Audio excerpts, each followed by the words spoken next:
Mahal po tayo ng Diyos kasi binigyan niya yung kanyang bugtong na anak eh. Sabi ko nga, kung ako yung may bugtong na anak, tapos ibibigay ko sa iba, hindi eh. Bibigay ko para mamatay. Kasi si Jesus po kasi, nabuhay siya or pinanganak siya dito sa mundo para lang mamatay. So mama, mag-content lang ako.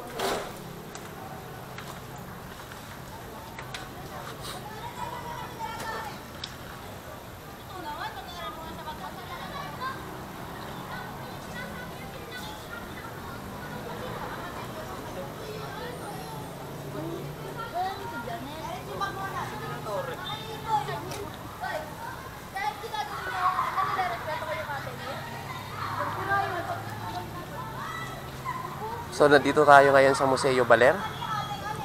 So, gagawa tayo ng content ngayong Takip Silim.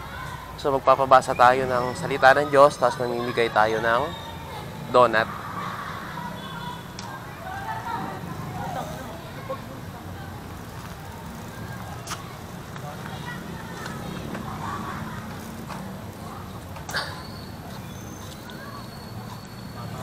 Hi, ma'am, sir. Magandang hapon. Sir, ma'am, gumagawa kasi ako ng content. Ngayon, may dala kasi akong donut. So, no worries po, hindi naman ito, hindi naman masama yung aking content. So, may dala akong donut dito na ibibigay ko sa inyo. May ipapabasa lang sana. Tapos yung donut na to, ma'am, available dito. At bumalik kayo dito, pwede po kayong bumili dyan. Mura lang. So, gusto ko sanang ipabasa. Sinong gustong bumasa sa inyo? Ikaw na, wala. Ay, ikaw na, sir. Ayan. Basahin mo siya. Kaya ka. Sapagkat ganito ang pag-ibig ng Diyos sa mga tao sa sanlibutan. Binigay niya ang kanyang buntong na anak upang sinumang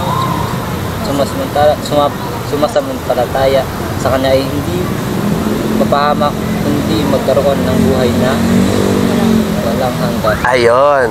So, ayun na, share na lang po, no, konting ano lang, mahal po tayo ng Diyos kasi binigyan niya yung kanyang bugtong na anak eh.